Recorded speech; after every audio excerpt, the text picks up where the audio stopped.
see how many people that we get come in here. If you look, it should show you as well up in the upper. It should show in the upper left-hand corner how many people that we have show up. 0. Yeah. Oh, we got one. We got one person. So what'll probably do is we'll probably just let it go, for about 5 minutes, so we see some people. So we can see some people show up. Like right now, we got Nick saying WTG. What does that mean? All right. So we'll probably give it just a little bit of time, let a few people, come in for about 5 minutes or so, and just, and for anybody that's in right now, if you got any questions for John Wells here, you could just go, or Ziggy Stardust. No, not Ziggy Stardust. Ziggy Myers. Is that your Ziggy Myers? That is exactly right. You don't. And then I got my squeaky chair. Oh no.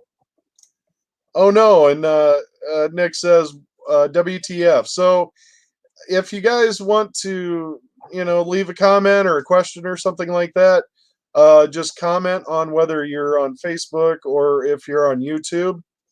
And then I'll just throw them up, and John can answer. Jesus Christ. Okay, so we got one question here already. It says, so you moved the Comic-Con from September to January. Okay, hold on. Let me.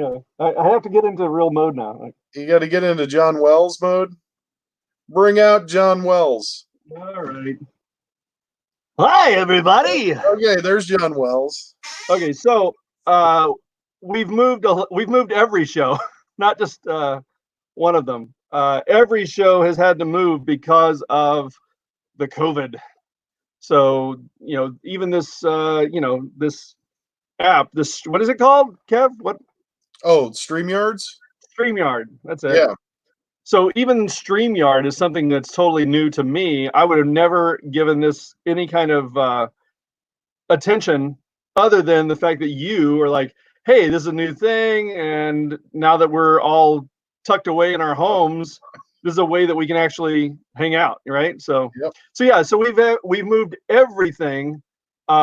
We were supposed to have shows in Peoria and Davenport, and they've all been moved up. So, because we literally can't have anything because of the government mandates, the local municipalities saying, hey, no more than 10 people. Everybody knows what's going on. So yeah. Well, hopefully we'll have something. Let me pull up. Yeah, the current schedule. Yeah, that's exactly it. Schedule that we have. Yeah. The current schedule is on quadcitycon.com. And the reason it's quadcitycon.com is because we never knew that we were going to have more than one show. So when we registered that website, it was just going to be, in the Quad Cities. So then as more people came to our shows in the Quad Cities, they said, you got to bring this to Rockford. Hey, you got to bring this to, Des Moines. You got to bring it to Dubuque. So that's what happened, is it just kind of expanded on its own without us really giving it a whole lot of thought into it. And now it's kind of organic, and there's a real loyal base of vendors and customers that come to just about every show, including Kevin, which, I really appreciate you always, coming out and supporting the events. Yeah, I caught you on Facebook with one of your ads, and I was just kind of surprised that we still had a lot of regular comic book shows. There's smaller ones that I've been to, and the bigger ones like in Chicago is. God, you just have all sorts of masks. The Umbrella Academy, they released the new trailer, right? Or did you see that one? Yeah, I watched the first season. I like that, and I did too. Coming out with season 2, which is and July 31st, I think, or I didn't see what time it was. I just noticed it on my phone. I didn't really take a look at the date that it was going to be. But I just wanted to add to people that might have come in late. Again, this is John Wells. He does a lot of the QuadCon conventions that you see in the Midwest, Iowa, Illinois. Do you get in Minnesota or Wisconsin? No. We try to stick within basically if it's within 2.5 hours of the Quad City. We're going to be doing Springfield, Illinois, but that's only because Eric, the guy that runs STL Comics down in St. Louis, Okay. he put on that show in Springfield for the past couple of years, and he announced at the beginning of the year that he was not going to go forward with the show in August in Springfield, Illinois. And there's a lot of us that attend that show because I'm a vendor as well, and we were all talking like, oh no, the Springfield show is gone. So I approached Eric and I said, hey man, is there any way that you would let us still have that date and that location and just keep on doing another show at that place? And he said, yeah, absolutely.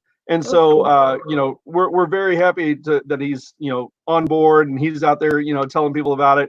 So Springfield, Illinois is about as far as we're going to go because I got to be within driving distance to be able to do these shows. So Minnesota, I won't be doing Minnesota, or people have said, oh, you got to do Omaha, Nebraska. Nah, it's too far. Yeah, so. Minnesota and Wisconsin, you probably have to go too far north to get to a sizable enough city. Yeah, well, I mean Madison. Have you ever thought Madison? Well, but see, MightyCon already does a show in Madison. So it's also I don't want to exploit a town that's already got a successful show. I mean, the reason that we're doing these smaller events in these locations is because there's no other shows going on that to fulfill that need.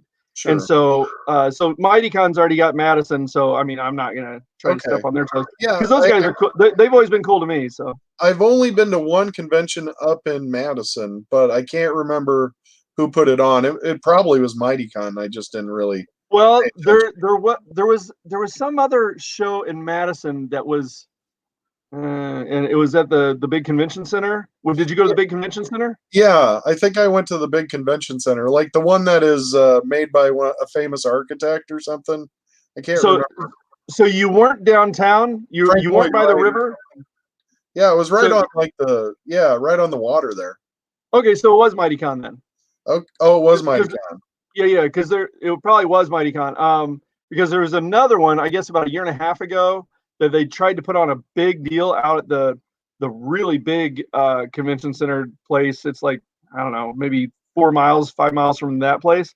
Oh, and it didn't do so hot. So maybe I mean, because Madison's not terribly far. I mean, that's what 2-3 hours. It's about an hour and a half from Dubuque. So yeah, so 2.5 or so. Depending on how fast I'm not going to Madison. So okay. I've had other people ask me. They're like, "Hey, you should go to Madison and do." I'm like, "Yeah, the MightyCon's already got a show there." So yeah, and I do MightyCon DePage. I do the MightyCon here in the Quad Cities, and so yeah, and that's all. Gotta keep on going on, right? Yeah, and do the best we can. Now, I did have one Facebook user who asked, do you hope still for a DoubleTree Con again? What is, do you mean downtown Cedar Rapids? I think what they mean is DoubleTree. That's the downtown one. We already have that slated for January 30. Is it January 31st? Or? January 31st. It's on the page. So up here. So yeah, they're right there. There you go. That's it.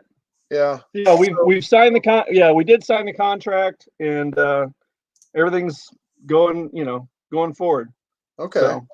Well, again, if there's any new people, I see we got 10 people watching right now. Jesus Christ, and your Godzilla. If you got any questions for John, for any cons or any other questions that you might have, just go ahead and comment them in YouTube or on Facebook, and we'll try and answer them, or John will answer it the best he can. Or And, Baragon will. Baragon might answer. geez. You're pulling all your stuff out here. I love Baragon. Baragon's the coolest, man. Come on. All right. Now the question I want to ask you is QuadCon is what I really know you from. Right. The Quad Cities Con is what I originally Right. knew you from. And you started those how many years ago? I want to say it was December of 2017. Does that sound right? It's yeah, About 2, 2.5 3 years years. ago? Yeah, exactly. Yeah. Okay. And so it started off. I think we had 18 tables. Huh? Okay. 18. Yeah. Where was it at? It was right up. Was that at a mall? No. It was at so a lot of people may or may not know the other Alan that puts on the smaller shows. And so I live 2 minutes away from his show that always happens, once every 3 or 4 months. And so I'd been trying to get into that show for 2 years, and I'd see him at shows, and he wouldn't let me in. I said, "Look, we're gonna do a show right down the street, if because there were like 5 of us that he wouldn't let in." Yeah. And so we just said, "Well, we're gonna put on another show down the street," and so he was mad, but we did it, and it's grown, and Yeah. so it started off as just a way for us to be able to sell our stuff. Yeah. And then we were at the I can't remember if it was at the Hyatt or because he's at the Ramada, and then we're down the street, and Yeah. so He we usually goes for Ramadas or that size hotel for just those small conference rooms. So not right. a heck of a lot of space for too many dealers. Right. And so we had the same kind of deal that very first show. We were packed. Oh, we had so many people in there. And so then the next time we did it, we went over to Rock Island, Rock Island Moline, right by the airport. And once again, I think we expanded to 35 or 40 tables. And you literally could not walk. It was like a fire hazard. Mhm. And so we were like, oh my gosh, what's going on? Yeah. So that's when we moved over to is that when we moved over to the Golden Leaf Banquet Center in Davenport? I can't remember now. I thought the Golden Leaf was like the last year or so, wasn't it? Yeah, I think we've done 3 or 4 of them there. I can't remember now. So everybody knows, a lot of people think that I really know what's going on, like up here. I rely on other people to tell me, like, literally, like, what's the date on that again? Because I just can't keep it all straight. I have to look at my phone all the time. I have dates and times saved on this thing to remind me. Just like today, I had my alarm set for 6:40 to come and talk to you because I just can't keep stuff straight in my head. I don't know if it's like a learning disorder or whatever. I mean, seriously, like I just can't keep when I said, I can send you the link like days ago, and you're like, no, don't, too soon. Don't send it to me that soon. Exactly. Got another question here from a Facebook user. It says, do you want to still keep it low key, or do you think that you can be able to get surprise minor star or sci-fi star to come to promote it in January? Okay, so to that question, let's go over the basic running of a convention. All right. A lot of people don't realize how much money it costs to put on a show, right? Yeah. So they think that Stan Lee is going to come to Cedar Rapids. I literally, when Preston had his show in Cedar Rapids back, 2 or 3 years ago, whatever it was, I literally saw somebody in the comments section on Facebook saying, why aren't you bringing Stan Lee to Cedar Rapids? Yeah. And my mind was like, really? Do you guys really think that Stan Lee is going to come to Cedar Rapids? One, he gets paid when he was alive, I've heard, a minimum of $100,000 just to show up.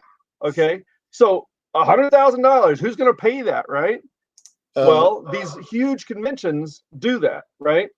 Sure. And so if you go to what's the one in Ace? Is it the Ace show that was in Yeah, that's Chicago? the celebrity one. Yeah. Right. So what they've done is they've taken the San Diego Comic-Con Hall H model, where everybody camps out in Hall H all day long and sees all the celebrities and sees all the, the big, previews of what's coming out for the following year. And they've taken that and they've said, let's put that on in Boston. Let's put that on in Chicago. Let's put that on in Seattle. And it's brilliant. Okay. But what people don't realize is you got to pay $40 just to walk in. And then it's another, I think it's like, what is it, 150 for a photo op? Like some of the higher end celebrities get about 100 to 150. Yeah. Depending on what they're in and how current of a celebrity they are. Were they in a real popular movie just recently? Yep. Then it goes up. Yeah, and so that's great for those kind of shows, but we will never ever have that budget ever. Like, so Well, there's another thing. You have to even take out insurance for higher end celebrities. You have to take out insurance so that if for some reason they can't come or whatever reason they're a no-show, you take out insurance. So that's another cost on top of whatever the fee is. And then you have to guarantee they're going to make so much in autograph. Exactly. And if they don't say their guarantee, so we'll just say somebody that's Jackson Bostwick, who played Shazam in 1974, is going to come to our show. I'm not saying I'm not even sure he's alive. Really smaller shows. He comes to a lot of shows. Okay, so let's just say Jackson Bostwick is going to come to Cedar Rapids. This is hypothetical. Okay, so you have to pay for his airfare, sometimes first class. You have to pay for his transportation. You have to pay for his basically his guarantee. So he says, okay, I'll come to Cedar Rapids, but you have to guarantee that I'm going to make $1,000, $5,000, whatever it is. If he does not make that, who has to pay that? It comes out of your pocket. Absolutely. Yeah. And so that's why you see a lot of people, especially there was a rash of cancellations of shows of what about a year and a half, 2 years ago. You saw a lot of people, a lot of these shows popping up, celebrity show, and then they like vanish, and it'd be big news on the, on CNN, be like, this comic book convention in Dallas, Texas just went bankrupt, and all the people have lost their money, well, it's because they didn't sell enough pre-sell, autographs. They just figured out the numbers and it couldn't cover it. So they had to. Absolutely. So, it's writers and artists are maybe a little easier to get for shows, but they don't have quite as much appeal as like a celebrity would. But then a celebrity is going to be just so much more higher for it. Yeah, so it's a balancing act between how many people you're going to get in the door, the price you're charging. So, like last year at Cedar Rapids, we were charging $5 to get in, and we had those coupons all around town. Sure. So it was a really affordable event, and so that's what we try to do. Is we try to bring family-friendly events all around these different locations. So that way, if Kev brings his kids, all of a sudden he's not spending $48 just to walk in the door. Yeah. Because you're not going to spend any money with the vendors in there, and then the vendors are not going to be absolutely. So. Yeah, and I'm a vendor first. I've been setting up at shows since 1989. So I might have done. Yeah, I'm old. Like, What conventions back then? This would be the Kolping House in St. Louis, Missouri. So it was this tiny little VFW type place, and they'd have maybe 60 or 70 tables in there. Old school comics. I mean, it was like, in fact, do you see that Tales from the Crypt? It's a little fuzzy back there for me, at least. So there you go. I bought this at Kolping House back 30 years ago. Okay, it's the second Tales from the Crypt, right? Yeah. And so that comic, I love the old horror stuff, right? Sure. So that's what I used to be a part of. That's what I would set up at those shows, and that's what I love. And I think there's still a lot of people that are like that like to dig through boxes and like to, be a part of, like, oh man, I can't believe I found that, Shogun Warrior for only $100. That's so great. I kind of wish that I was still into comics later back in the day, and didn't quit comics for a while. Yeah. The only show that I've seen recently that really, reminds me of what it might have been back in the day is maybe the ones up in Minneapolis. And I don't mean like at the fairgrounds. Yeah, the ones that they have at the fairgrounds. Yeah, I did those back in the early 90s. I would set up at those. And so, yeah, you're absolutely right. I haven't gone up there in a while, but everybody says it still has that good feel to it. Oh yeah. I mean, it's, I don't want to poo-poo certain vendors and stuff, but I'm there for comic books. Some of the other vendors, but that's what some other people want to go to that thing, go to shows today. So right, and you got to know, there's always going to be a good mix of when you go to these shows. Hopefully, you go to a show that has a good mix of toys, knick-knack, paddywhack, like the little things that people are making now, all that kind of stuff, and comic books. When you go to San Diego Comic-Con now, there are literally like 10% of the floor is comic books now. And it's really sad, because when I was doing San Diego Comic-Con back, I started doing Comic-Con there in '94. It was probably half comic books. Yeah. And little by little, it's just the comic books have been squeezed out, and it's turned into a multimedia frenzy of all things pop culture. It's more pop culture. I would say it's a pop culture convention. Yeah, absolutely. And if I could go back to one of the cons from the past, what would it be? One that I've actually gone to. I'll tell you what. I would go back to San Diego Comic-Con, and I think it was might have been like 94, and Frazetta was there. He was not supposed to. I know. And I didn't know who he was. So this was before the show started. We were walking the hall, me and my buddy Corey, and he stops and talks to this old guy. And I keep on walking, and he comes up to me like 5 minutes later, and he's like, "Hey, did you know who that was?" I was like, "No, who was it?" That's Frank Frazetta. I'm like, what? Like freaking out. And then I'm like searching the aisles back and forth, looking to, where'd he go? I was able to go. I went to a comic book convention in Chicago back in the 90s. And I met Todd McFarlane there. Yeah. Got a signed comic from him at that convention. It later was bought by WizardCon. Yep. And now the WizardCon really, it doesn't exist. I know.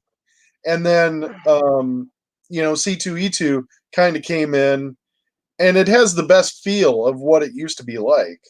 Absolutely. I'll agree with that. Because WizardCon just got to the point where they had less and less artists. And I found out from artists that's because they pissed them off. They pissed artists off. Yeah, and I got to tell you, they also they kept on raising the rates on vendors, and so the vendors also couldn't afford to really give deals the way they would in the past, and so it's like kind of a snowball, effect. You upset these people over here, and then you upset these people over here, and all of a sudden it just kind of waters everything down. And because I did Wizard World from like probably 1990. Until I don't know 2010 or something. I mean, I've sat up there a lot. It was cool at the beginning when they bought it because it was still kind of what the convention was like back in the day.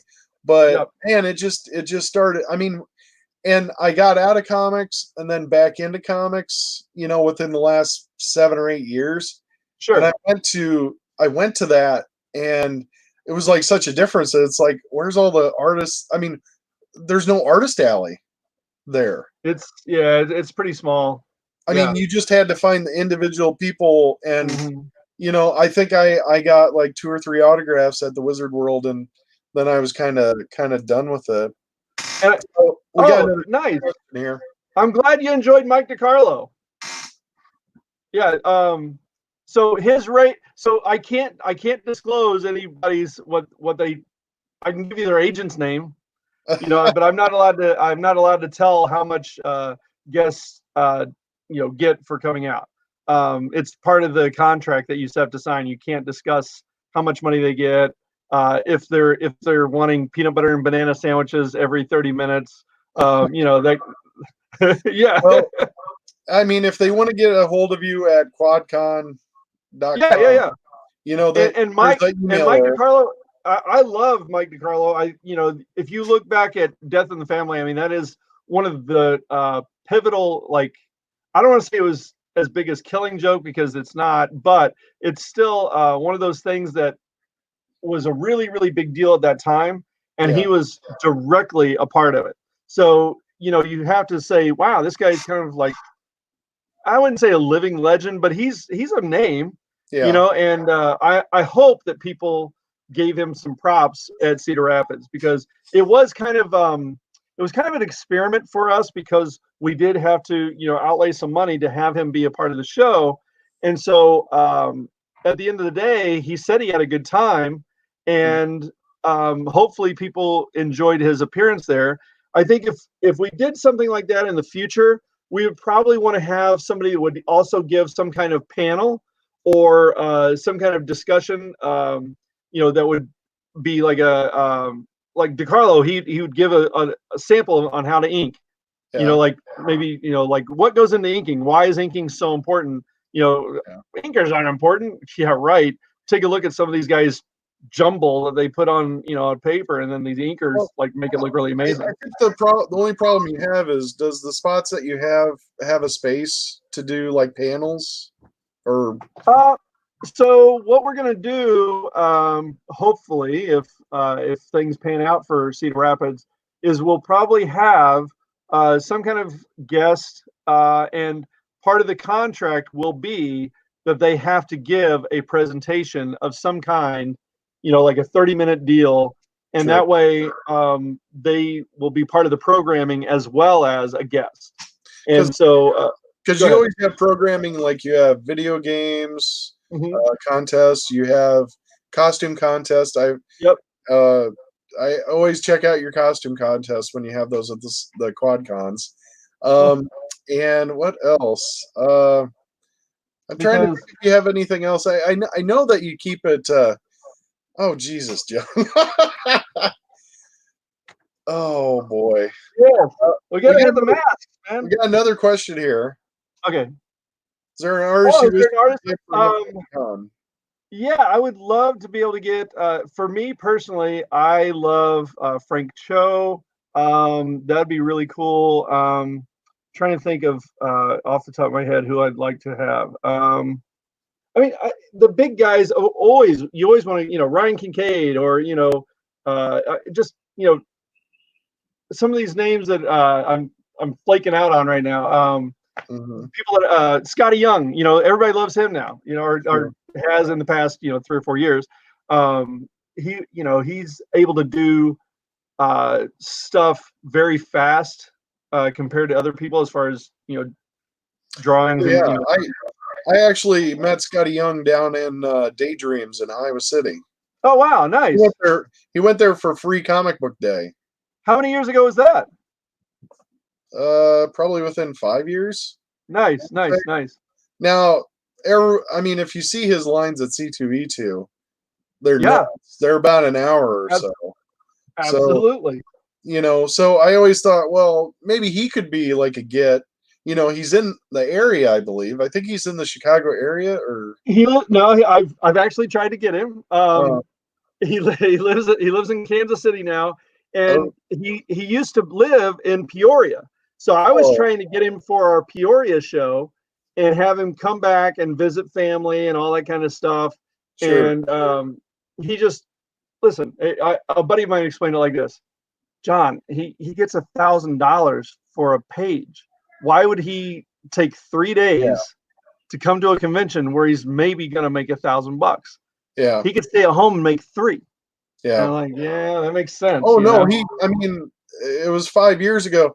I thought it was kind of interesting that they had him because he was really big on the covers. He had lots of, I think he had already had his Image title out, fairy tale or something like that. Yeah. And the other was F, the variant cover. Yeah. I think I got that one, and I didn't even. I just had it on my pull list, and I got it, and I'm like, okay, never mind. Mechanicong. Hey, Mechanicong says hi. Right. But now there was some other things I did want to ask. Okay. Now, like with COVID and everything, right? And let me just put up your dates here that you have. The earliest date that you have is July 11th. You have Golden Leaf Banquet Center in Davenport. Free entry. Yes, So free show. With that one. All right, so real quick before we go any further, what was Kevin, when you came to the Dubuque show, and it was the free show that we did there, and you took pictures, and you had several people email you like, "Where are you at?" Yeah. And people like, and you're like, "I'm at the Dubuque show that I told you guys to come to," and they responded, "It was a free show. It couldn't have been any good." Yeah. Well, it's kind of like when you throw a couch on the side of the road. It says free couch. It'll sit there. You put $10 on it, maybe it'll go then. I mean, how does that work? I don't know, but it's perceived value. Yeah, that's exactly right. And so if you come to Davenport, it's going to be normally it's going to be about 85 to 90 tables, and they're packed. There's no space left unused in that room. You've been there, right? Yeah, you've been to that one. The Dubuque one? No, in Davenport. That's our free show. A couple of those. Yeah. Yeah, and so now with this new restrictions that are going to be taking place, we don't know what's going to happen.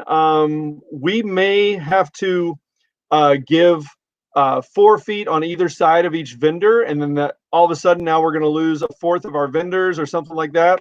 We don't know, and so it's all up in the air right now. And so we're just paying attention to what the governor's saying. We have now could be not the same rules that you have in July. You are totally correct. I mean, you saw what happened in Wisconsin overnight, right? Yeah. They're like, you're all staying in your house. The Supreme Court says, go out and do whatever you want. Nope. And I know now there's going to be a certain amount of people that are going to, want to protect themselves and be careful of everything. And I understand that.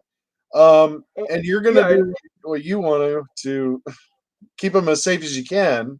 Right. And so we will have all these different guidelines if we're even able to go through with the show. But everyone should know that I have a daughter that has had 2 open heart surgeries. So I am very aware of how this stuff is going down. I am very hyper aware. I don't want to have anything that's going to get to my daughter and have her respiratory system affected, because then that's going to affect her heart. So trust me, I'm with everybody. I don't want to do anything that's going to jeopardize my daughter's health. So I'm very aware, and I know a lot of people are really skittish, and they're saying like because I'm not sure if you saw that the Tampa Bay Comic-Con is going to happen. Did you see that one, Kev? Is it? Yeah. And they don't. Florida doesn't. Florida's pretty. Hey, let's go to the beach. Right. Whatever. And so everyone is waiting to see, because some big convention has to be the first one. Yeah. And Tampa is going to be the one. And so a lot of people are saying, what are they thinking? Nobody's going to show up. And some of the vendors are saying, I can't believe you're going to go through with this. And we're looking at that same thing on a much, much smaller scale. And so we totally get it. If vendors want their money back, fine. We're going to refund their money. And we totally get that. But we're also a free show and we never collect money beforehand. And that's one of the good things about this is that we don't have to outlay any refunds to customers the way they've had to do with some of these other big shows.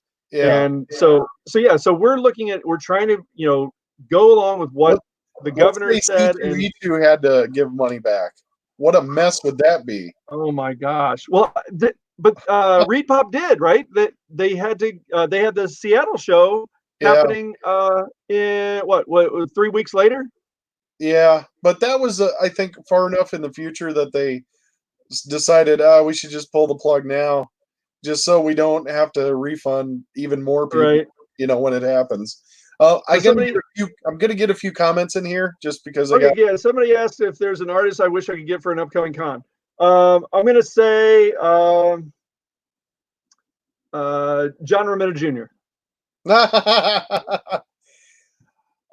Neil Adams. I'm kind of I wonder what Neil Adams would want to do a convention. Dude, he's expensive.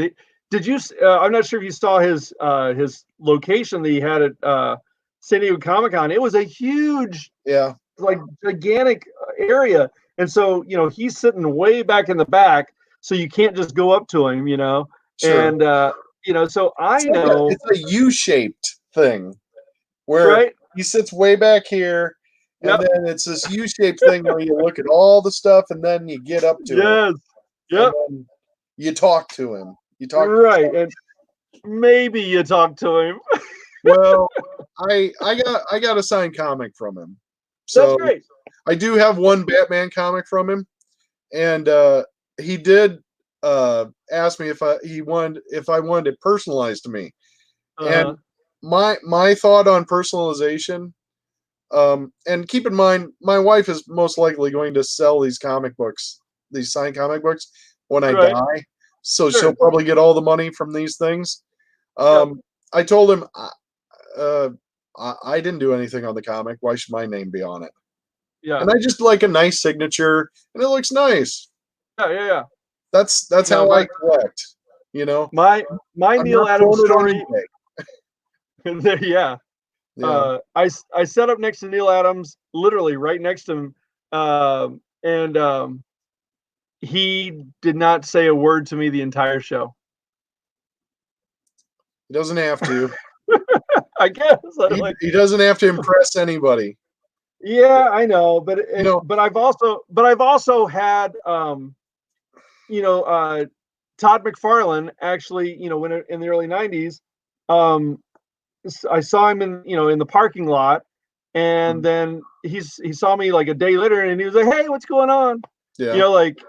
So it's like it doesn't take much to that's cool, but to sit next to somebody for 10 hours and you don't even, I don't know. That poor man has seen way too many conventions. He's seen way too many fanboys. He's seen too many he's seen some shit. So I'm sure. Yeah. So Ostrander does a good writing lecture. I would love to see that. I think I saw one of his panels at I want to say Des Moines. Des Moines used to get like really old creators, which was a lot of fun. I saw Steranko there. Yep. Did he have his hair? Did he have his hair and his collar? He looks like a little mobster. He is.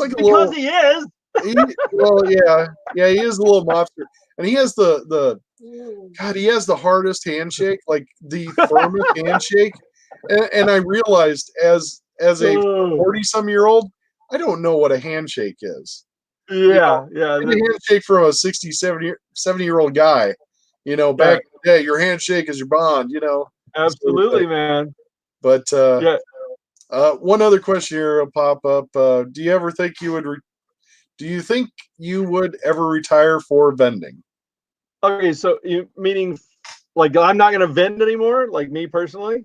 Yeah. I will say the thought crosses my mind whenever I'm lifting long boxes, and then Oh yeah. Kevin has to come and help me. Yeah. I that those even you know what? You're smart. You have short boxes. You don't have a lot of Indeed, long boxes. exactly. And that's a good thing because you know what? Your back starts to kill you after a while with that. So Absolutely, man. And so, for me personally, I've been doing this literally since junior high. I sold comic books to a PE teacher in seventh grade.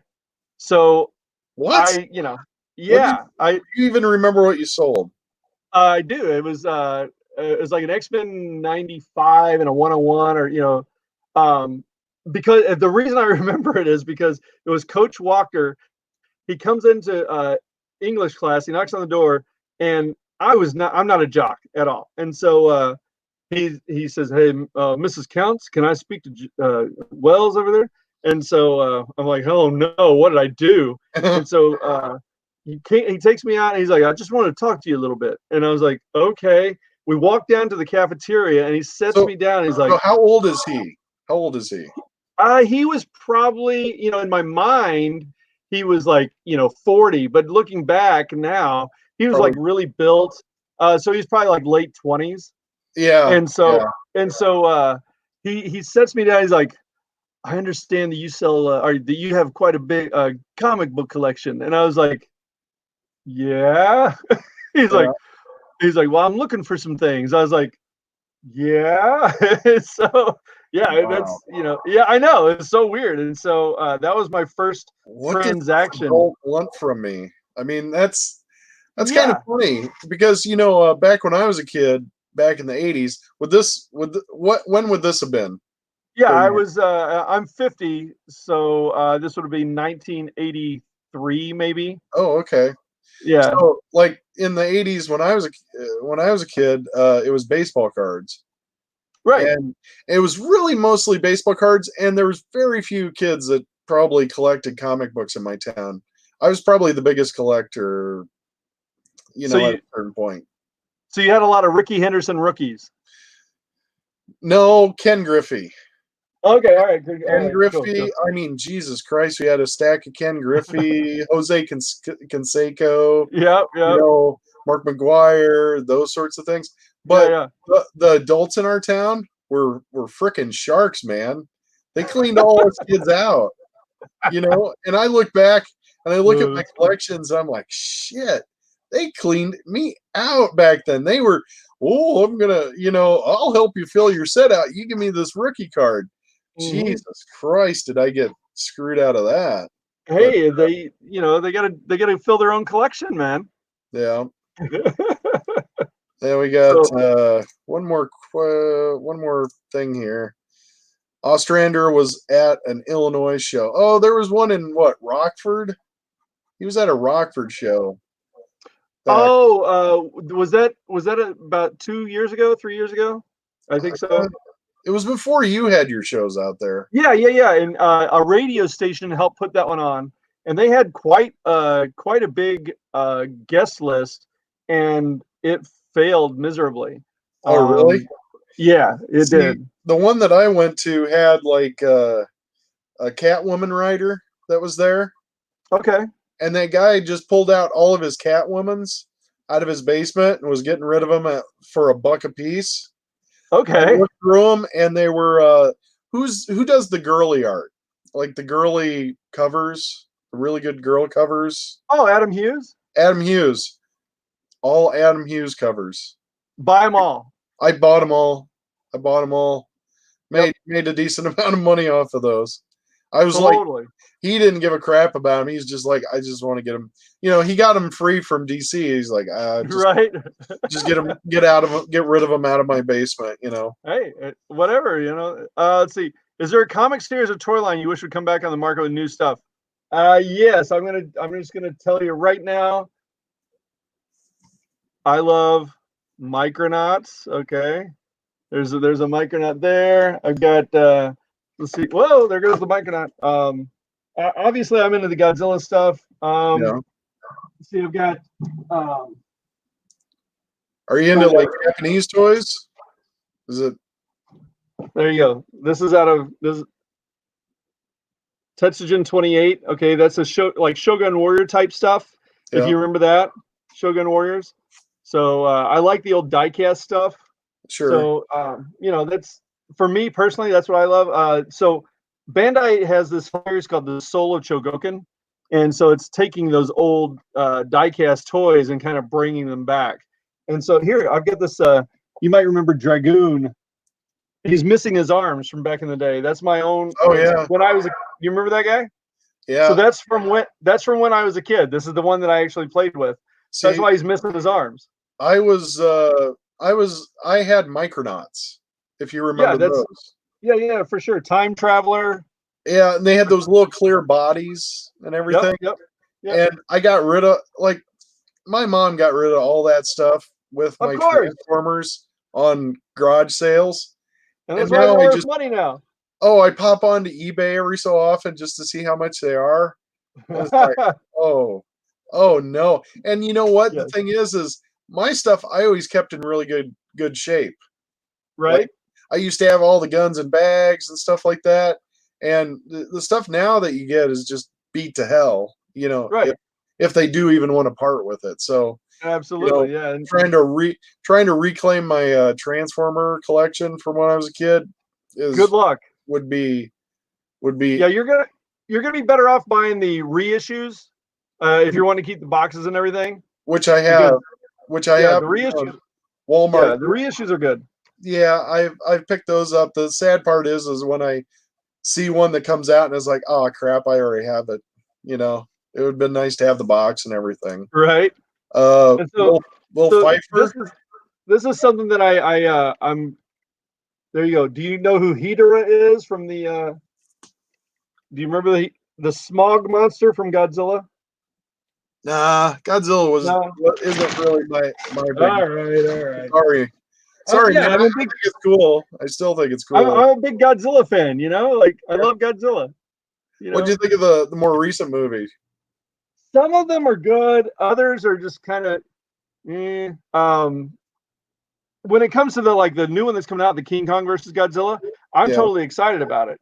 The last one, the Godzilla King of the Monsters, they had the King Ghidorah. I thought that was great. A lot of people seem to think, it wasn't, it didn't hold the value or the spirit of the original movies. I'm like, and this is me personally, guys, just be entertained. Don't go into a Star Wars movie expecting it to be a religious experience. Just go in there and try to be entertained. Yeah, right? I mean, because that's what I think a lot of people, they get really hung up on the way they think that things should be. And if they don't have the Millennium Falcon going into hyperspace at least 4 times in this movie, I'm going to be upset. Come on, just get rid of your expectations and try to just enjoy things. Well, I don't know if I want to say get rid of your expectations fully, but I mean, obviously you're going to see the movie, but here's what I do.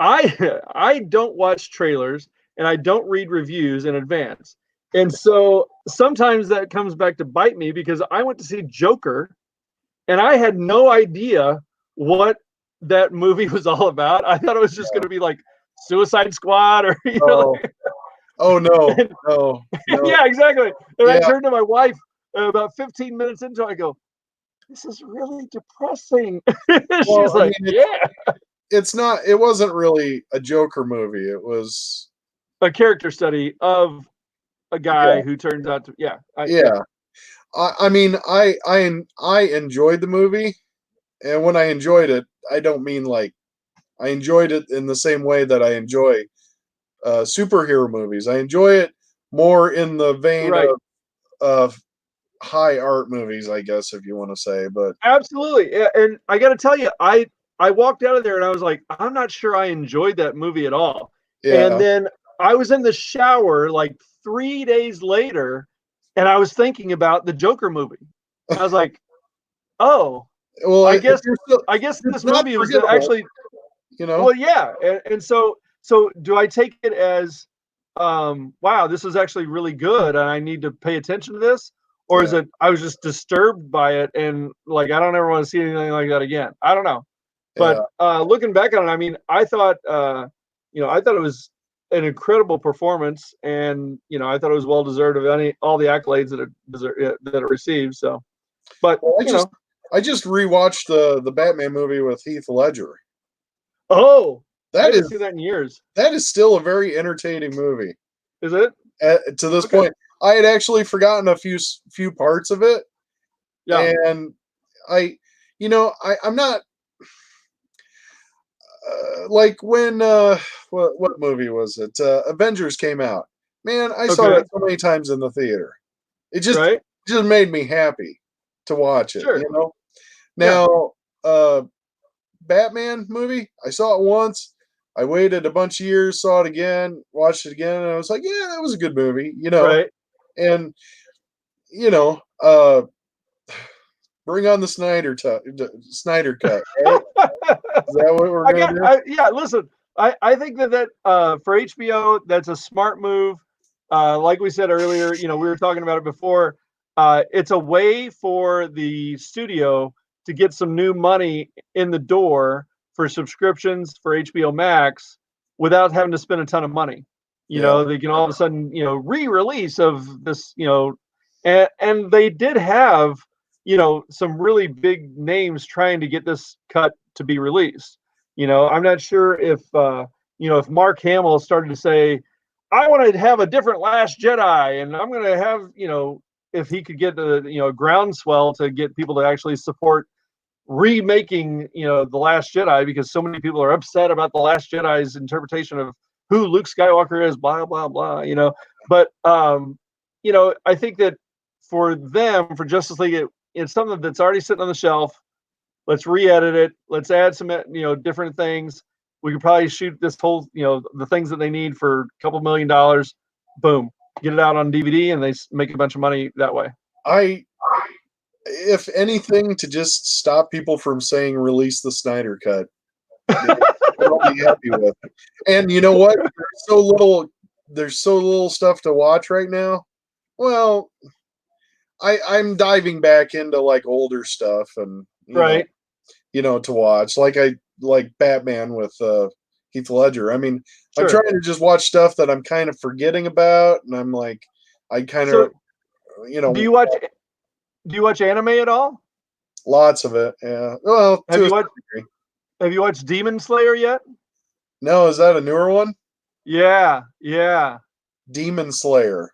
3 times I've watched the entire series already. Is it a new series? Yeah.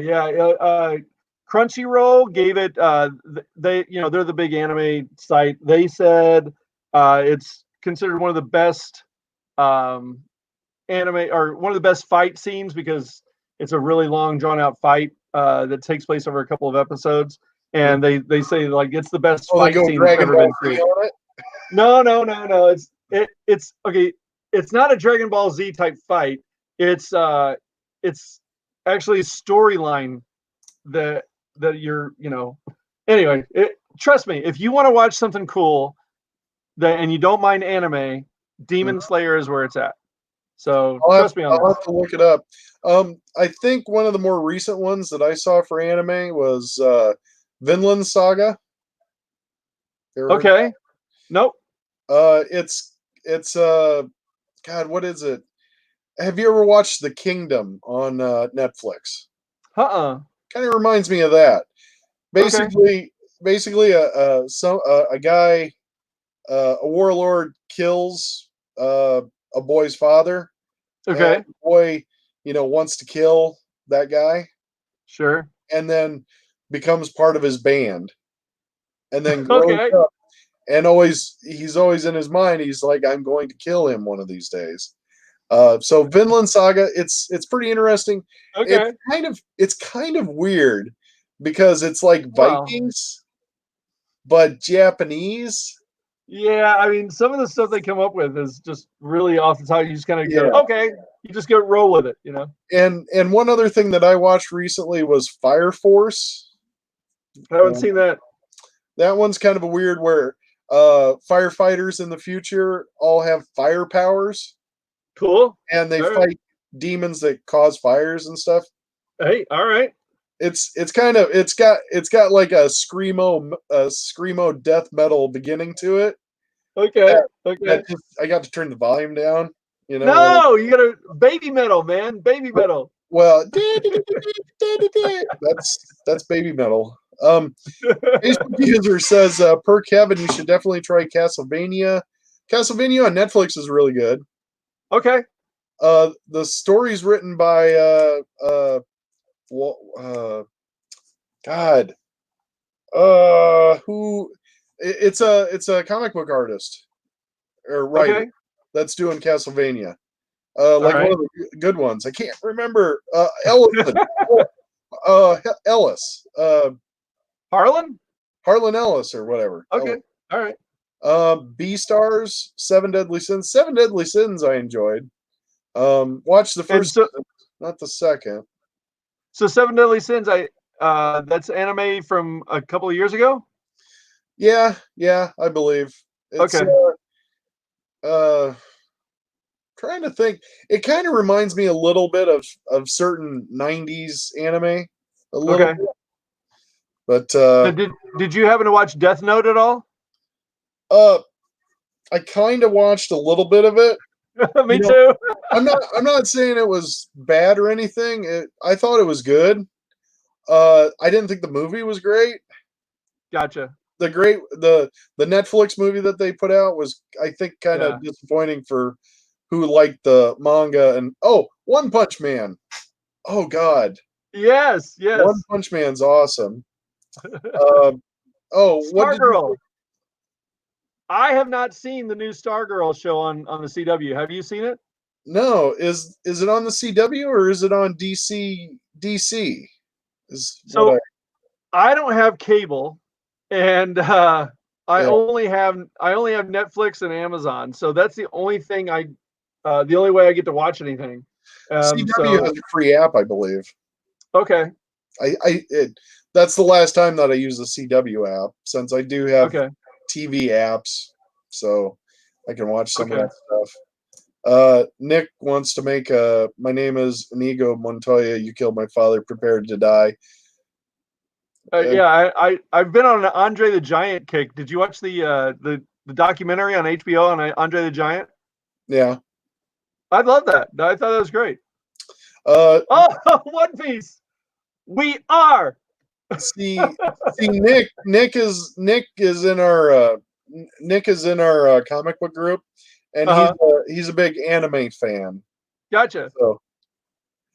So we are on a cruise. He always went to Anime Iowa. Yep, and they canceled that one, right, for this year. Yeah, that one's been canceled this year. Yeah, it's a bummer, man. So they like this. All right. But anime, right now I've been digging anime because there's a lot of stuff to go back. One that I've been watching is Outlaw Star. Do you remember? I don't know that one. I don't remember that. I believe that was from like the 80s or 90s. Okay. And I just found it like on YouTube or something, and just started watching stuff. Yeah, I did just watch a little bit of the original Macross movie, kind of random, So all the way back from like 1980 or something like that. So it's on both DCU on Monday. Okay. Okay. Okay. The DCU cut is longer. Huh. Okay. There you go. So you get a little bit extra to that? Huh. Interesting. I was just gonna say, if anybody has any stuff to sell, let me know. Oh, nice. Always mine. So there you go. Nice. It's not. Yeah, it's only a 5.5, so it's not that great. But so do you do the CGC thing? The CGC? Yeah. Do you send stuff off? A few books. Like I'm not gonna bother with anything that's too low. I mean, it's just right. I think I have a Iron Man #1 that's graded. Okay. An Iron Man 55. First Thanos. Nice. Saga 1. Okay. And then a couple other comic books that didn't really pan out and are probably not worth more than what it was to No. put them in a. Yet. The main thing is when you say yet, Well, you know, because a lot of things wind up being like big money, and you're like, why is this big money? Why, you know? Not the modern stuff. Not the modern stuff. I don't know, man. Look at that Venom. What is it that's just going crazy right now? Is that Venom #3, first null or whatever? Have you seen that? Oh, yeah, but that's not going. I don't know. Right now, I'm kind of looking at certain older stuff. Like I picked up a Hellboy first appearance of Hellboy, Nice. 21. Picked up a nice copy of that. What else? First appearance of Bloodshot. All right. Was it Ninjak or what is it? No. Warrior or Eternal Warrior 4. Oh, Eternal Warrior #4. Yeah. Okay.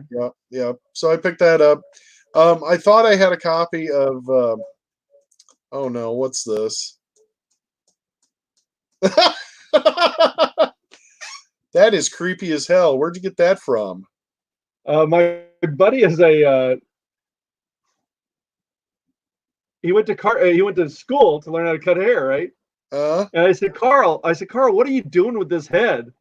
And so he said, I'm probably gonna throw it away. I'm like, do not throw it away. Give it to me. And so now this guy. So that's what you expect your hair to look like if you cut your hair. If I ever got a haircut again, yeah. Yeah. There you go.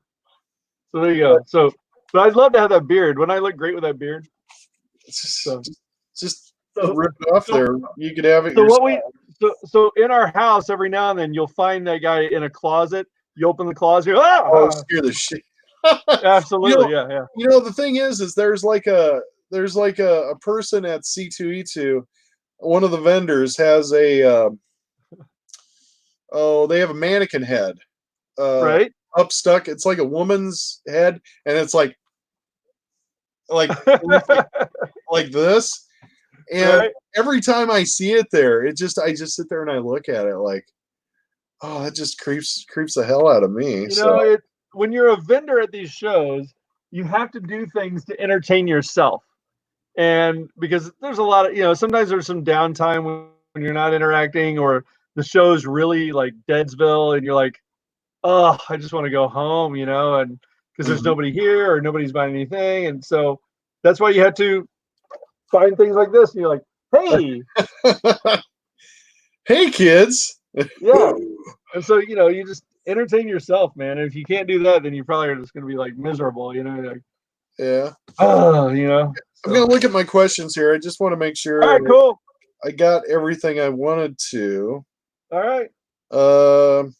Well, I just want to say I thank you for supporting us from like basically the very beginning. I mean, you've been very helpful in getting the word out, and a lot of people may not understand that we do not have an advertising budget for our shows. It's literally people like you telling other people like, hey, you should go to this show. Yeah, but this advertising is probably the best. Really? Right. When I agree, but a lot of people seem to think that you need to spend, you know, thousands of dollars on a radio ad or whatever.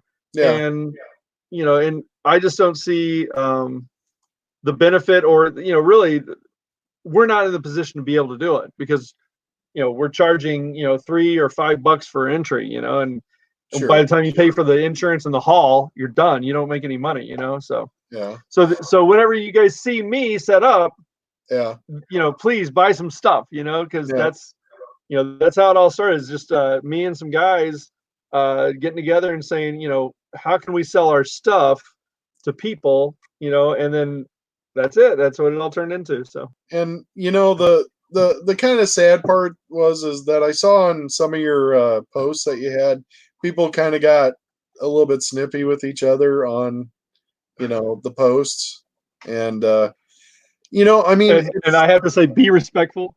Yeah, and I mean, it's you know, it's a choice everybody's going to have to make, and it's not just with comic book conventions. It's going to be with going back to hey, that looks familiar. Yeah, it's a Micronaut. I saw Where it the hell sitting did you over there. find? Where the hell did you get that? Yeah, I just got stuff laying everywhere, you know. I saw You're like, I saw I saw a toy show, like a YouTube toy show, where a guy walked around like a old toy shop from Akihabara or wherever the nerd place is over in Japan. Yep. And he had a lot of Micronauts, and they're still putting those out. Like they're re-releasing these things. And yeah, I actually played around with the idea of buying some, and I saw what the prices on some of even the reprint ones are pretty pricey. And even the ones this size are going to put you back like $20. Oh, some of the ones that I was looking at, because I wanted the ones that I played with, because I don't know what it is, but I just want to recollect the things that I used to play with as a kid. Yeah, that's nostalgia. Yeah, like Time Traveler. Yeah. Let me take off his helmet. I'm going to rip his head off, probably. No, don't you dare. You don't want to break that old 40-year-old toy. So there you go. So is that the one you remember? Yeah. Time Traveler. Yeah. Then the little front comes off and the little hand pop out and everything. Yep. And I had a big what was it? It was a big little ship. It looked like a spaceship, but it drove around on the ground and everything. Right. It was cool. I mean, and they had little like pop guns that you turned over, and they were like motorcycles for them. Yep. And I mean, that was the coolest thing is back in the 70s. That's why I tried to understand why I liked what I liked. And it's like Micronauts, evolved into Transformers. And why did I like Transformers so much, And so do you remember this horse? Yeah. So that's magnetic. So here you go. Watch this. That's like, did you hear it? Magic. Yeah. Look at that. So there you go. So if we want older anime, watch X-Clamp. Okay. I'll look at it. X-Clamp. I've never heard of it, but all this stuff is, the reason we do all this stuff is because that's what we enjoy. It's kind of a nostalgia kick for us, and we're able to, hopefully make enough money to keep the lights on. So for me, I'm always, I'm always buying stuff. Yeah. So I just bought a collection, and so so now I've got to try to find Dark Knight 3 number 3. So and then I'll have this full collection, and then I can put it out for sale for $10 or whatever it is. So that's what I do, is I go around and I find people's collections, and of toys, comic books, posters, whatever. And and I can't believe I've been able to make a living doing this for all these years. Yeah. And it's just been really amazing. And so I've been able to go all over the world and see all these different things, and it's been really amazing. So and it sounds like you went to some of the coolest shows, which I feel like I lost out not going to shows during the 90s and early 2000s. So it was definitely a great time, and eBay really came in. eBay came in the late 90s, early 2000s, and a lot of people seem to think that, I don't need to go to a show anymore. I can just get everything online. Yeah. And that was true for a little bit. And I think that we are social people. Even if you come in, Kev, and you don't talk to anybody, you still like to come in and see other people and feel like you're a part of something. Yeah. And that's just the way we are wired for most of us. And I think that that's one of the reasons everybody is jonesing on getting out of the house and going out and doing something. Yeah. Me personally, I've not been to a grocery store since before C2E2. So yeah, seriously, we get our groceries, we pull up, we do it online. They put them in our vehicle and we drive off. Oh, And so, so it's like we don't have any interaction with anybody. So we're very like, we just want to go out. So yeah. this is the first week that we actually went out and went through a drive-through to get something to eat. Yeah. So it's like, and that interaction was like, oh, there's people out here actually doing things, So, Oh no, I mean, I went to Des Moines this last weekend. They had a comic book sale out at Mayhem. oh yeah. And they must have bought like another section to one of their locations. Okay. One of their locations is in a strip mall. Yeah.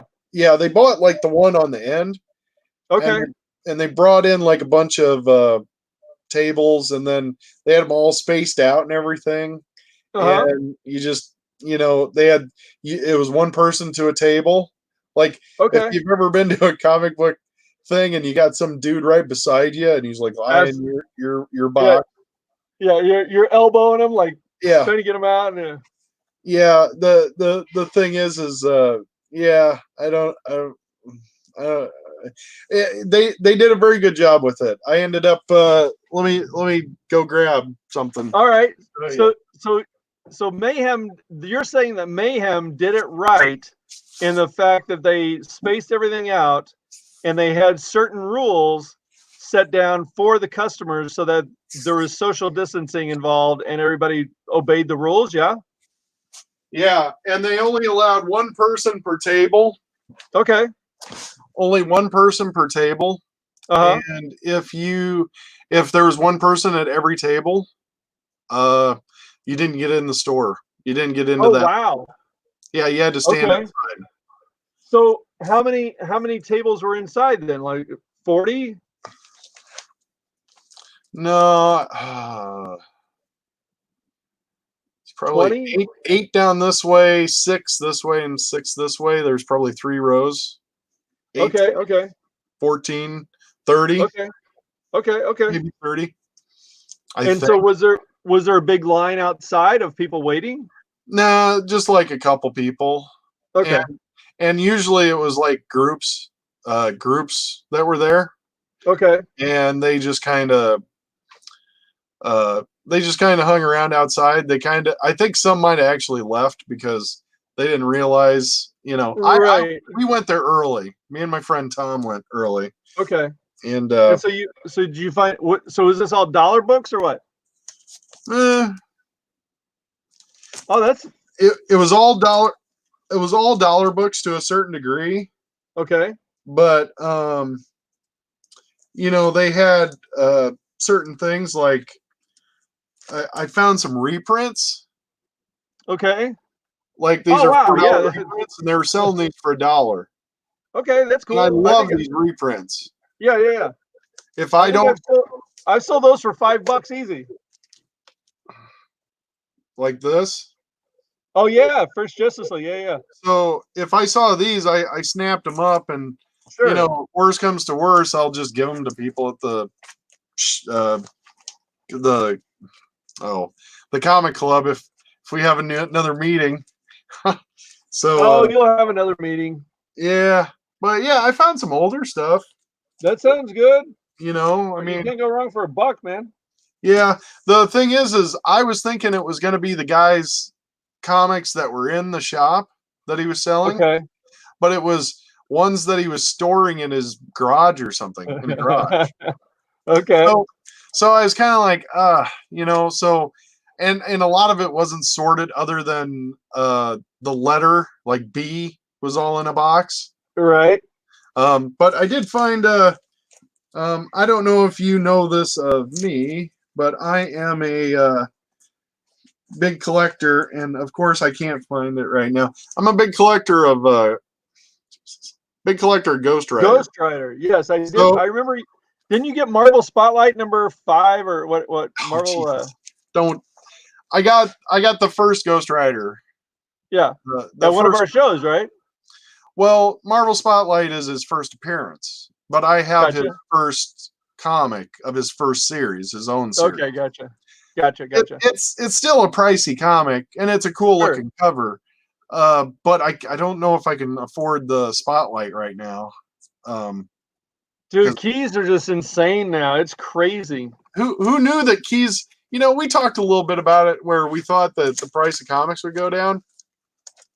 Who knew that they were the currency of the apocalypse? Huh? Totally. It's totally true. I think what some of it is people got their money, right? Right. And the thing is people with that money, some people don't care. So they're going to throw top dollar at every one of these comics just to get them, because the money doesn't mean a whole lot of, the comic doesn't mean a whole lot to them. Right. Well, I don't think I'm saying that right. No, I think I know what you're. The comic value is, the value of the money is it's inflation. It's the money, and it's also kind of right now people are taking that money as found money, like I just got extra money from the government and I didn't have to do anything. And so, but a person like me who still has not received his stimulus check is just like, I got to make sure that these lights stay on. I got to make sure that the toilets are running. That's the important thing for me, because I got a wife and kids. So Sure. So it's a little bit different for each person. And a buddy of mine, he works construction. He has not had a day off. He's never not gone to work. I know. He's like, yeah, man, and nothing's changed for my life. He goes to work. Yeah. Some people are working harder. Oh, yes. It's because every place is trying to get their work done. Yeah. Opens up again. Yep. So now I did want to talk a little bit more about your shows before we ran out of time for you. Okay. So like one question I have is what you have a little different way of handling vendors. Did you want to talk a little bit about that, like what it costs and everything? So what we do is, if we go to, say we went to Cedar Rapids Marriott this past January, right? Yep. And just for simplification, we're going to say that the hall cost $10,000, okay, to rent. It didn't cost that much, but just for simplification, the hall costs $10,000. You can fit 100 vendors in there, right? So you divide the $10,000 by the 100 vendors, and that's it. We cover that cost solely through the vendors, and that way we're all in it together. There's not one guy that's making all the money, and so that way it's very cut and dry. And so a lot of guys have realized that you get a really good value at our shows, because if we're only paying $500 for the hall, then all of a sudden you're like, I can get a table for $40. Yeah. What is there a catch? No, there's no catch. I'm just, what I'm renting the place for, I'm passing on to the vendors. Yep. Divide up the room, and that's it. And so I've even told you, I'm like, look, man, you should come and set up. I mean, I think that Dubuque show is like $60 to set up. You have some free tables, don't you? Do you do? Absolutely, yeah. So for a first-time vendor, if you've never set up at one of our shows, you could have set up at 78 shows over the past 2 years. That's fine. But if you've never been to one of our shows, we will give you 4 feet of table space for free, just so you can come in and try our show. And that really caters more to the artists who have never really had the opportunity to set up at a show. And maybe they have a very limited amount of product that they're putting out there for sale. And so 4 feet is perfect for those people who've never set up and who've always been like, well, I'm not sure if I want to spend, I think C2E2, I think an artist table is like $400, and, that's mind blowing to some of these people. Like, no way am I going to spend $400 to set up at some show. Well, here we're going to give you an opportunity to set up for free, and then if you make $30, cool. I've had guys make $1,000 on a free table, and then they're sold. They're in our shows forever, So, and that's great, because we want everybody to be successful, and we want everybody to have a good time, come out, make some money, and then I know that, just like you said earlier, people like yourself who are going around saying, like, yeah, you should go check that show out. That's worth more than anything else. So, Mm-hmm. so we do give, some free tables. We limit it to the first 8 people usually that say that they want to come and be a part of it. So, yeah, David Gordon runs a smaller show, like here in town. I can't remember what's the name of your show, David. You can post it up there, and I'll add it in there for you. Now, let's just throw up your website again. QuadCityCon.com. I think I need to try that. Yeah. Prairie Meadows Convention Complex, Yeah. July 19th. So we will let everybody know. Each event has a Facebook page, right? So you have to go to each event to stay on top of what those specific locations are going to make us do, as far as restrictions on the amount of people. Will this place require face masks for everyone? Will this place recommend face masks? Will this place be like only 42 people can come in? So each location is going to have their own rules set. And so the casino at Prairie Meadows, they're not even open right now. So, yeah. So are you seeing anything? And I know everything's changing. Are you seeing differences between Iowa and Illinois?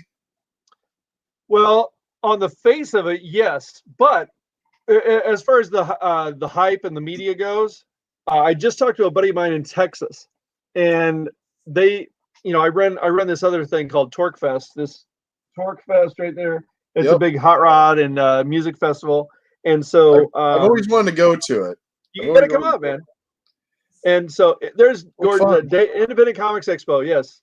And so the thing is, the media has made it seem like Iowa is wild, wild west, do whatever you want. But the reality is, they still say you can only have 10 people in a place. Yeah. You can't have all these. There's a ton of restrictions, and they're not that much different than the other places around the country. So, for me, when I look at the restrictions that are on, the amount of people that you can allow into a location, it's the same in Illinois. Pritzker said you can have 10 people, in a location. That's the same as Iowa, but I think that Iowa is going to be very quick to relax these restrictions a lot faster than Illinois. That's what I think. But who knows, man? I mean, I just wondered, like, how does 10 people work? As in, now I understand things might change in 2 months or 2 weeks. Yeah, 2 weeks. Every 2 weeks, something else new comes out. Yeah, and luckily the murder hornets didn't come and take us away yet, right? Or the sniper monkeys. The sniper. Oh, monkey. Yeah, right. That was another one. Yeah, murder hornets. God, you got to be kidding me. What? I know, as if the poor bees didn't have enough to deal with all our, 5G this and the crazy radiation coming off the ground with the Roundup and the herbicides. John, you just need to go knock down a 5G tower is what you need to do. I'm not doing nothing like that. I'm going to invest in Japanese toys. That seems like I said, comic books and these sorts of collectibles. Collectible stuff. I thought people would be unloading them to pay the bills. But no, I mean, some of the higher end comic books, those are turning into like artwork. Oh, that's a cool one. Yeah, you remember that one? Yeah. Hey, look, Romita Jr. Jeez. Nick says that's the way to go. Yeah, I mean, if you have the ability to do it, for sure, try to get get in on keys. I mean, there's no. I can't believe how much Amazing Fantasy 15. I've had a couple. I've had one of them, and sold for $3,000 back in I don't know 1992. Well, my wife, we were at the museum in Seattle a couple of years ago, and they had an Amazing Fantasy 15 in there, and she was like, "Oh man, ours was a lot better condition than that." I'm like, "Yeah." She's like, "Well, what would that have been worth now?" And I said, "Probably about $30,000." She's like, "What?" Yeah, but that meant you would have had to hold on to that for that much. Right. Yeah, and I mean, if you look at the past 5 years, I think the past 5 years is when the crazy increase happened. Well, I think some of those higher end comics have turned into places for people to stick money that, kind of in the same way they do with artwork, where, it's not being taxed like other modes might. You can just park it in there if you got extra money. Yep. And you can get it. You can have a graded one, and then, absolutely. Well, I have to call in sick on September 12th, David, so I can make it to ice. There you go. Yep. Hopefully, I'm not even sure what I have going on September 12th. Hopefully, I keep on asking David if I can come to his show and be a part of it, and he says, "Yeah, maybe, I don't know." So yeah. Well, he's got comics. He should. I mean, I don't know what to say. Anyway, I'm begging you personally, like, please let me be a part of it. Oh, I know what I'm going to be doing September 12th. Hopefully, is Cincinnati Comic-Con. So I paid for that, a lot of money for that show. Yeah. So now that date has changed, yeah, I'll be headed over there. So, well, it'll be interesting to see which big Comic-Con goes first, and then other con runners can see like how the blowback. Yeah. Well, the big convention that I was looking forward to this year was the GalaxyCon. Yeah, up in Minnesota. GalaxyCon. And that was pretty cool last year. The only problem is this year there's like hardly any comic creators there.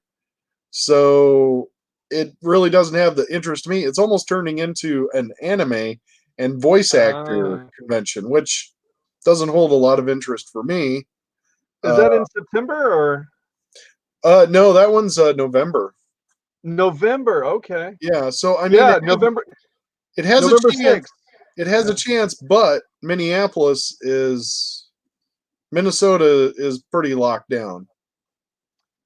Right, and you got to think. Okay, so if we go through this and they ease everything up for July, August, September maybe, but then it starts coming back, then you're going to see everything getting clamped down again. So but you're assuming that the really locked down states are going to do it, which Minneapolis. I talked to people up in Minneapolis, and they're fairly locked down, and they, when some of them are starting to talk about we're not going to really open stuff up until there's a vaccine. Okay. I'm not sure. Yeah, I'm not sure that that's even a reality that can. I mean, no, you can't keep everybody locked down for a year and a half. I mean, that's why you're seeing people testing it in all sorts of different ways. Absolutely, yeah. And you want to know where I want to take a vacation? Hawaii, South Dakota. Okay, because they never locked down. But didn't the Native Americans stop traffic on some of the roads, saying this is Native American land and you can't come on? Well, they might have done that anyway, because they're not very happy with, Well, but no, South Dakota, hotel prices are pretty cheap right now. Right. South Dakota, it's a nice, pretty area, and they didn't even lock down. So I don't know. I think it's interesting. I went last year, and okay. I kind of wish I would have did it this year. But then again, it's not a very populated state, so it's right. Most of the population is going to be tourists. Which are there going to be a lot of tourists this year? Nope, not at all. But anyway, let's take a look at your. Okay, so South Dakota governor demands tribes remove COVID-19 checkpoints. So that was on May 9th. Because a buddy of mine from Michigan, he was going out to Montana, and he's like, "Yeah, I had to turn around. They wouldn't let me go, like because they're like, nope, you're from out of state. Get out of here. You gotta." That's another problem. Is like, what am I going to start a vacation, drive halfway out there, and then, Jesus, this year is just done. It's weird, man. We're definitely living in interesting times. Yeah. But let's look at some of the ones you got coming up here. So you got the July 11th Golden Leaf Banquet. Yeah, that's in Davenport. Yep, Davenport, Iowa. Okay, and then you got July 19th, which is Prairie Meadows Convention Center, Altoona, Iowa. Which is everybody just Des Moines. Yeah, Prairie Meadows. I don't like by the racetrack. It's the casino. Yeah. Oh, okay. They've got a killer convention center, and the reason I only went there for races, but and it's right there next to Adventureland.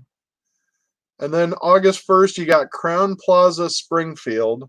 That's in Illinois. Is that the same one? No, that's Springfield.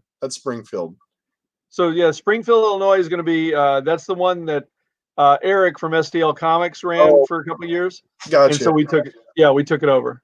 And August 29th is Peoria Civic Center. No Rockford. You had a Rockford one, right? Right. We've done 3 Rockford shows. Yeah. And we don't have any scheduled right now just because we were going to wait until winter to try to see if we're going to do another Rockford show. Okay. And now with all this stuff that's going on, we've pumped the brakes on everything. So, because when you go to rent a place to put a show on, they demand a deposit right then. So we don't have the extra $1,000 or whatever to, say, okay, here's the money. No thanks.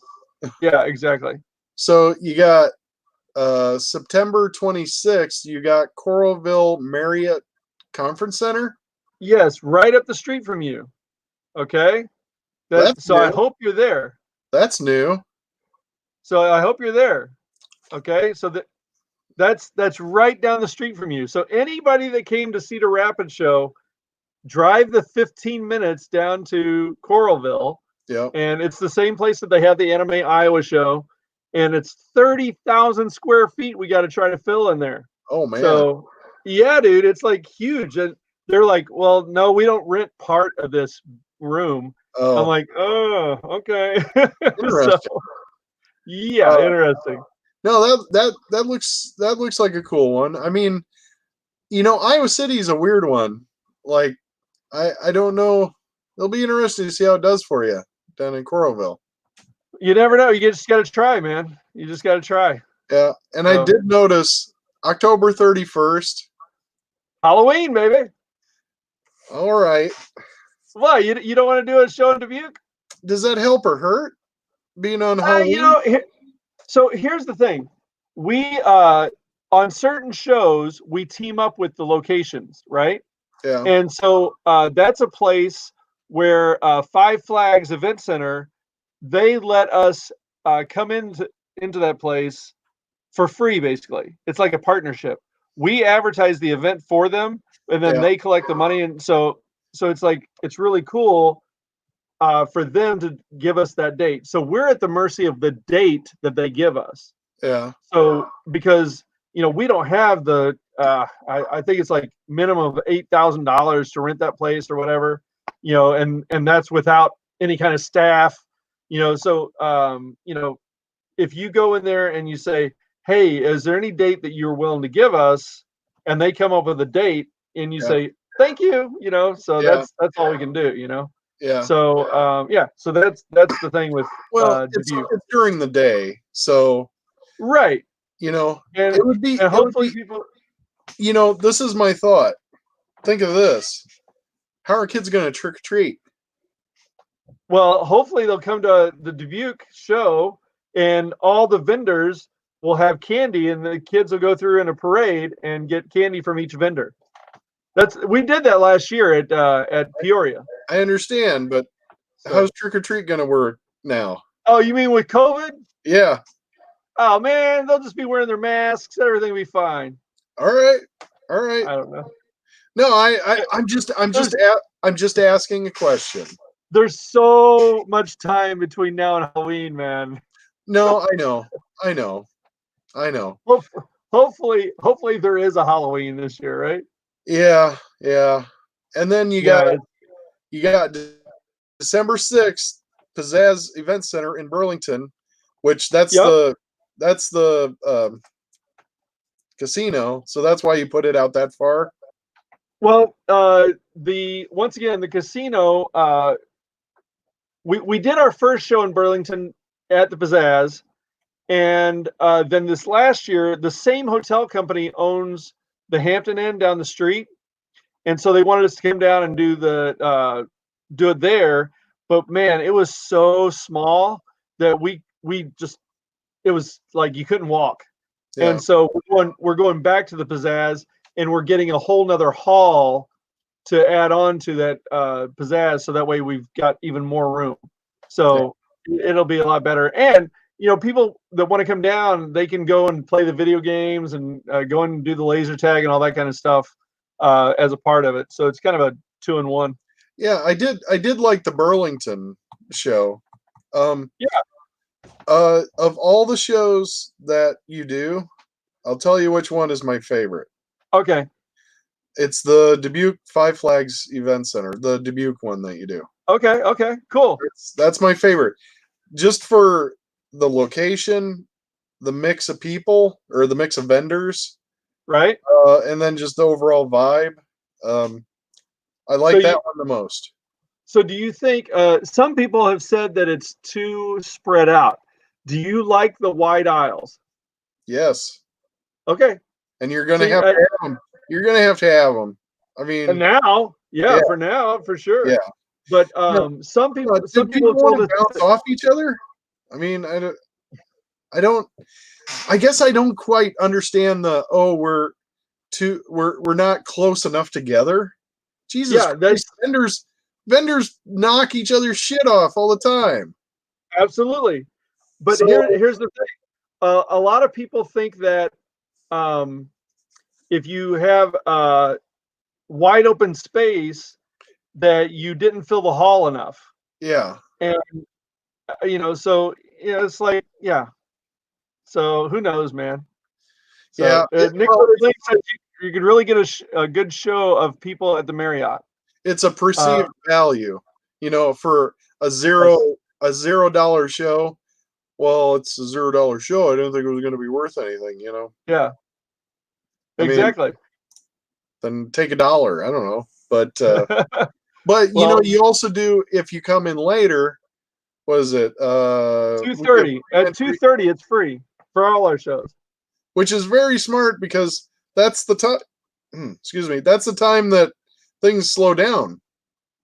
Right, and at Cedar Rapids, I bet we had 100 people waiting in line at 2:30 to come in for free. I was like, okay. I don't remember that. That's it was. It was about 2:15, and I came out, and there were like just a whole bunch of people standing there at the entrance. Yeah. And I was like, hey guys, can you like basically disperse, because you're like a fire hazard? And they're like, oh, well, we're waiting until 2:30. And I was like, oh my gosh, are you serious? And so I had them line up across, where that dining room area was, where people ate. So people were lining up for a panel or something like that. No, they were lining up to come in for free. I did see that. Oh my god. So, hey, that's cool. That's fine. I thought you did really good with the Cedar Rapids show. Again, nice mix of vendors there. I picked up some comics while I was there, which was great. Found some stuff. You know, you had a nice open spot compared to the year before, which, oh my gosh, you know, I know. Once again, claustrophobic. I know. We never know how many people are going to show up, and so that's why for the Cedar Rapids show that just happened, at the Marriott, we had the Visitors Bureau and we had the DoubleTree, the convention people, show up, and they were checking us out to see if we were worthwhile for them to invite us down there to be a part of the convention center downtown. And so, obviously we're there, so obviously it worked out well. But they were checking us out to see if, they were like, hey, is this, somebody that can, not replace Preston, because Preston's show is amazing. But at least, fill in the spot, because, his show was like amazing. I'm still like dumbfounded at how he pulled all that stuff off, so. Oh no, he did an awesome job pulling that all together. I mean, absolutely. That took a pretty good level of planning to get the celebrities he did and the comic book artists and stuff. Yeah, he did an awesome job with that. Yeah, and we're gonna hope and try. Hopefully, in the next couple of years, we'll, not that we're gonna build up to that, but it'd be great if Cedar Rapids would still support us. And if say we get some B-list, D-list celebrity this time, and everybody supports it, and then maybe next year we get somebody from Umbrella Academy or whatever, and hopefully over time it grows.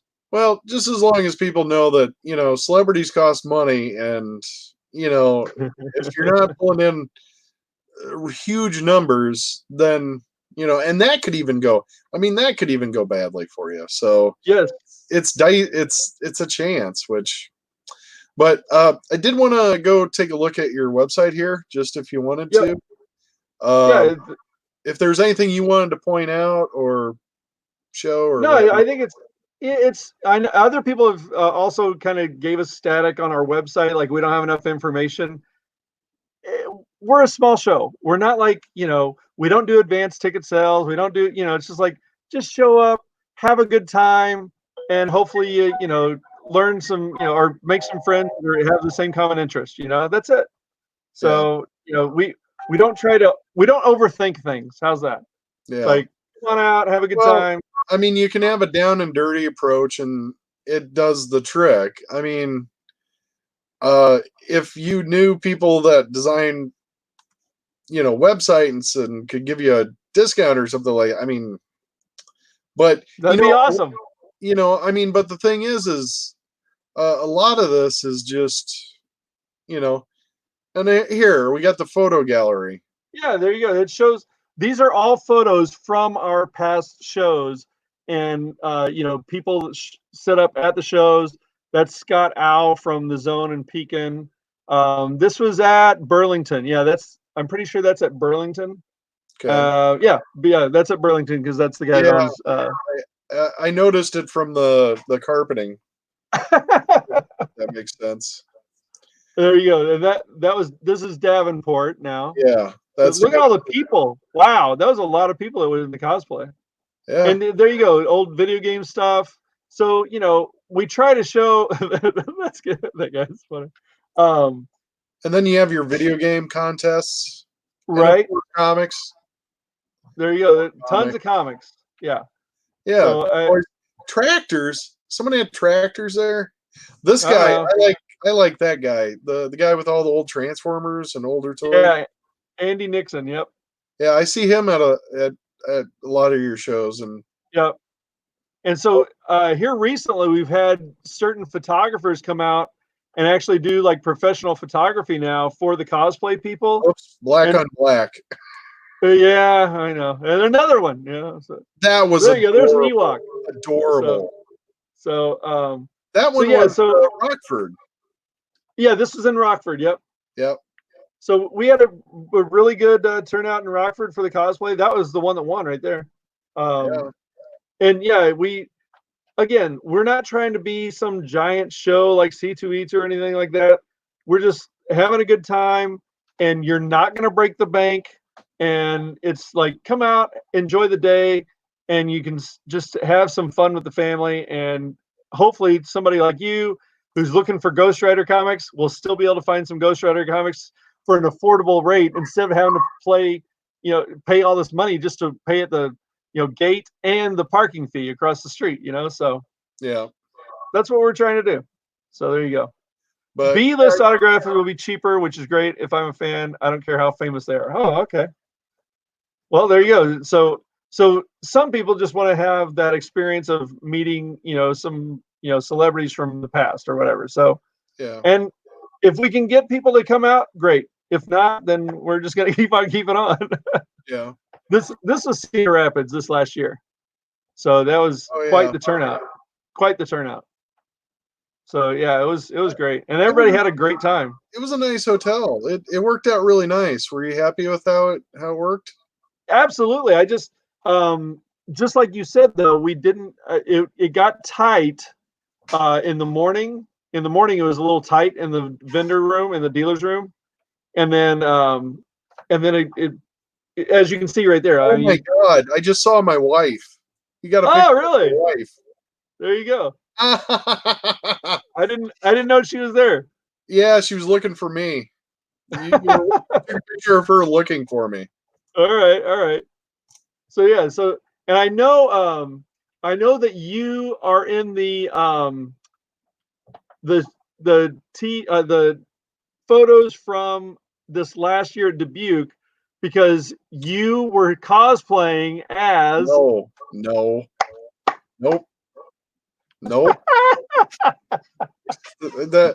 Come on, tell the story, Kev. God, what's his name from The Big Lebowski? Yeah, the dude. Not the dude. The other dude guy. abides. Oh, yeah, you're John Goodman's character. Yeah, John Goodman's character. And the guy came up to me and asked me if I was cosplaying as him.